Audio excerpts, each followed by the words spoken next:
Good afternoon, and thanks for asking me to speak here. My name is Mike Palacek. I'm a national union rep with the Canadian Union of Postal Workers. Some of you might be wondering what a postal worker is doing talking about banking, and I hope that'll become clear over the course of this.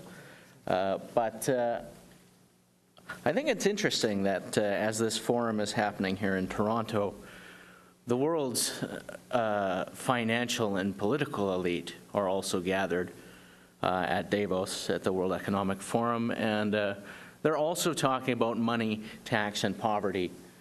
But I assure you they have a very different perspective on it than we do. The big banks in this country in 2013 made a combined profit of $29.5 billion. That is not chump change. And in fact, humans have trouble comprehending big numbers. We can't actually visualize what $29.5 billion looks like. But I did a little bit of quick math to illustrate how much money that is. $29.5 billion would be enough to take every single homeless person in this country, buy him a brand new house, a 2015 Lamborghini, and a cottage at the lake. That's how much money these guys are pulling out of our economy every year.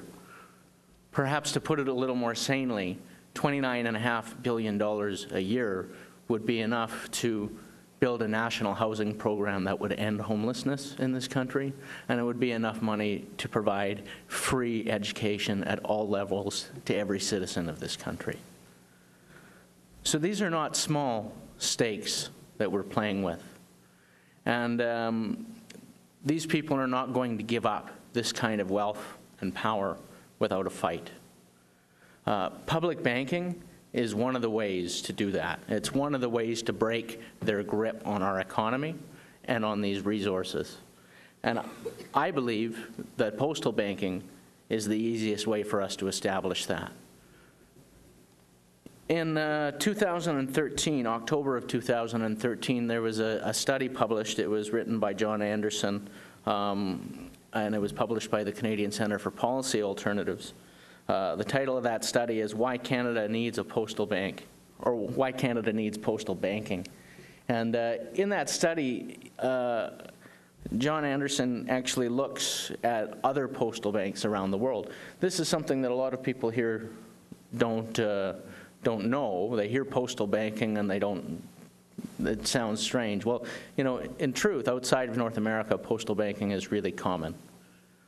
In most developed countries, the post office also operates as a bank. And in fact, in Canada, we had a postal bank up until 1968.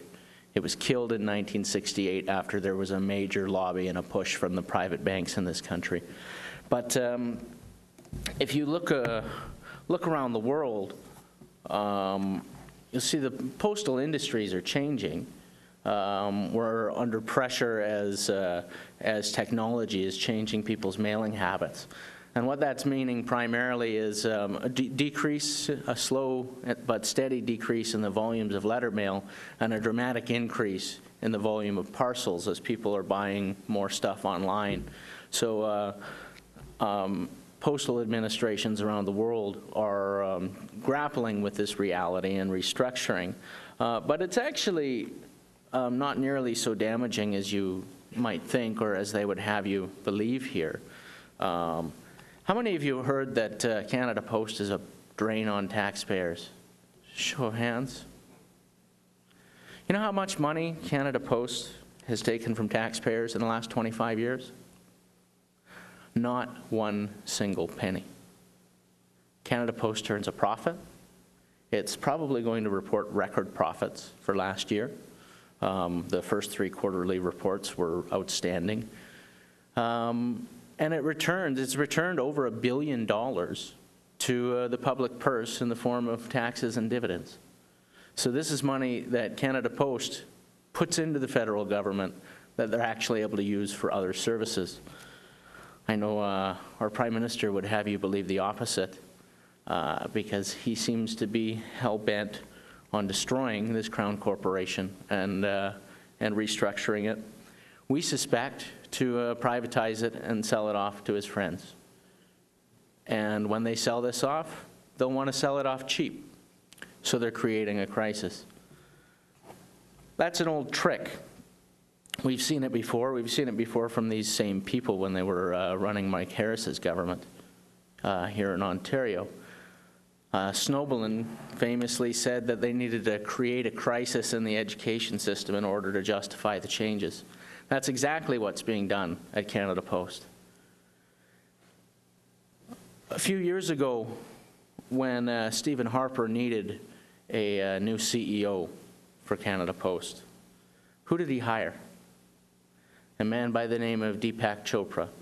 No, not the guru guy. Spiritual guy, right? No, he hired somebody who was one of the top CEOs at Pitney Bowes. He was the head of the Canada and Latin America divisions. Pitney Bowes is the largest private mail supply company in the world. Pitney Bowes is a company that oversees the restructuring of privatizations of postal offices all over the world. What do you think their agenda is? I think it's self-explanatory. But looking at postal banking, when this study came out, and my union actually funded this study, when it was published, we also launched a campaign for postal banking in this country. And the study, takes a look at other postal banks around the world and finds that it's extremely profitable. In the UK, for example, their bank brings in 25% of the revenues of the post office. In France, that number is 36%. But in Italy, it's 67% of their total profits. 67% of the profit of the post office comes from their banking sector. It's 71% of their profit in Switzerland, and it's 70% of the profits of the post office in New Zealand. Postal banking is all over the place. And in fact, the largest savings bank in the world is Japan's postal bank. Postal banking has played a major role in international banking and can play a major role here. And one of the most important roles that I think public banking plays in a lot of countries is that it's able to able to impact the market and force certain changes. For example, in France and in the UK, ATMs, post-bank ATMs, are free to use with no fees, no matter what your bank is, for the other banks as well. Well, can you imagine how well you'd do if you had a little private ATM in the corner of a store that was charging $3 per withdrawal when there was a free one across the street at the post office? This is the reason we're paying some of the highest banking fees in the world in this country, because we have left it all to the whim of the private sector. We have let the big banks dominate this industry, and the public has no role in it. Canada Post is really well situated to expand into postal banking. To start with, there are almost 6,300 post offices across this country. If we introduced postal banking, if we introduced financial services into the post office, it would instantly be the most accessible bank in the country. There would be more post bank branches than every other bank branch in this country combined. Over the last 20 years, the big banks have closed 1,700 branches across the country. They're actually declining in the accessibility of their services at bricks and mortar operations. There are hundreds and hundreds of small communities, and 3,800 of our post offices are in rural areas. But there are hundreds and hundreds of small communities in this country that have a post office, and not one single bank branch. Every one of these communities would be instantly very well served by a public postal bank. And Canada Post actually provides some financial services already. We do money transfers. We actually have the infrastructure in place. Every post office has the computer systems that they need. It would take a software upgrade to extend into banking and financial services. And we would probably have to invest in buying a bunch of ATMs and so on. If you look at this study, it puts out a number of different forms of postal banking that could work. It looks at partnering with private sector like they do in Australia, where the post office, you can access any bank account, no matter what bank it's from, through the post office.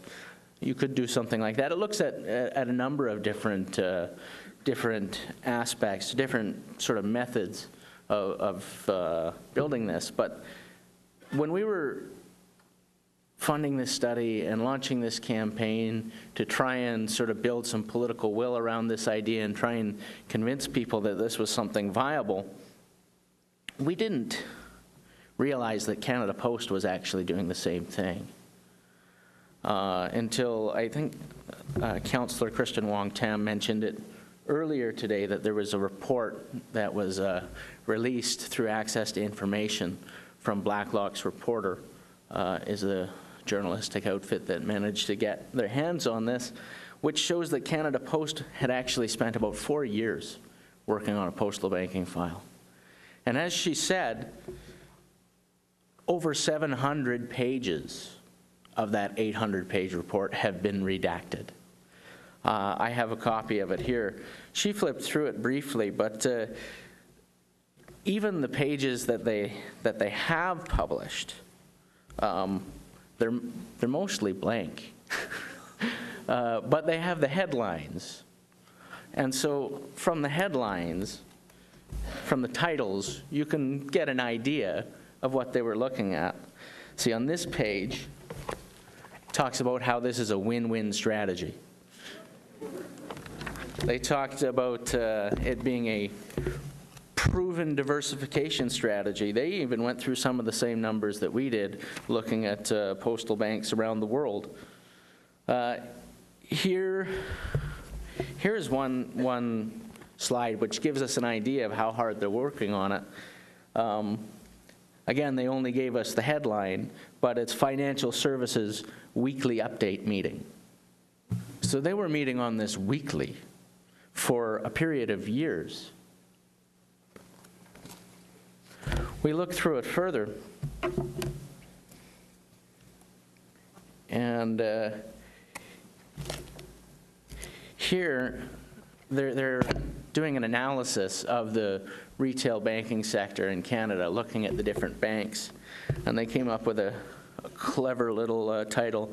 They say that they're going to leverage a clicks and mortar operation, meaning there are online banks and there are bricks and mortar operations with physical branches. Canada Post is really well situated to do both right off the bat. So they call this clicks and mortar. And they look at all of the different banks and how they function. And they look even at some of the non-traditional banking companies that you don't think of that have expanded into financial service, like PC Financial, for example. President's Choice, grocery stores are setting up banks. And they're bringing in a few $100 million a year doing it. Canada Post seems to like running around saying that the sky is falling. And Stephen Harper government, they parrot those same talking points. Nowhere do they consider the possibility of expanding services to bring in additional revenue. If you're running a company and your best-selling product is dropping in sales, how do you respond to that? Do you respond by folding up the company or by bringing on new product lines? Like, this is ABCs of business here. In reality, Canada Post is the largest retail network in the country. It's the largest retail network in the country, over 6,000 retail locations. There's nothing else that even comes close. And they want you to believe that they can't make money. They could put chocolate bars for sale on the counter and bring in millions of additional dollars a year. If you can't find a way to make money with a company that is both the largest retail outfit in the country and the largest logistics outfit in the country, you are not competent to be running that company.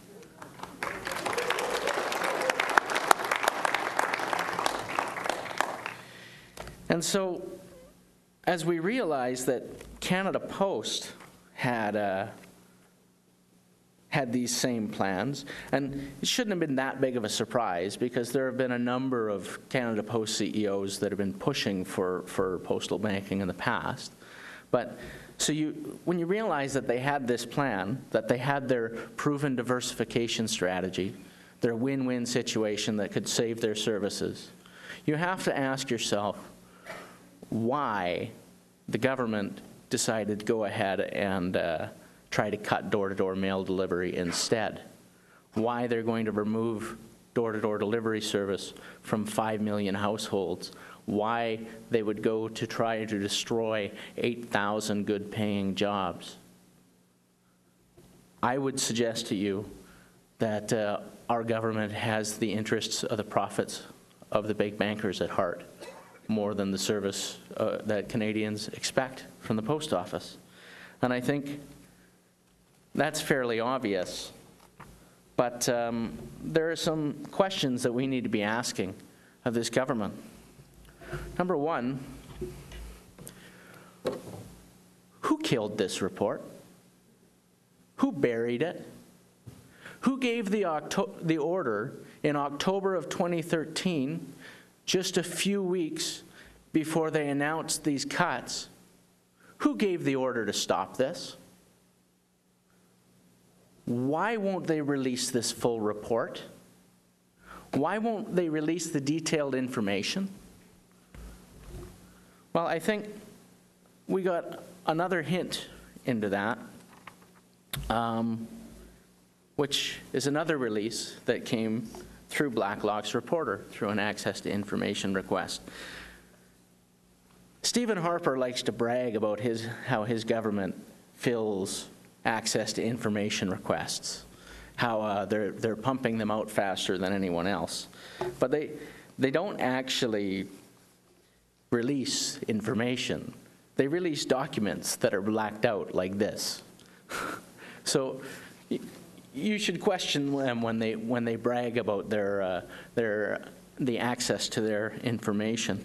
This particular document here, which was forwarded to the Prime Minister on September 13th, 2013, just a few weeks before they killed this project. It was sent back to the Clerk of the Privy Council and Secretary to the Cabinet on September 18th, 2013. You see it's marked secret here in big letters at the top. This is a study on the privatization of the Royal Mail in the UK. And again, it's mostly blacked out, but reading through it, it seems to suggest that they are looking at the same thing here in this country. So here we have a process in place, a project in place to expand into postal banking in this country.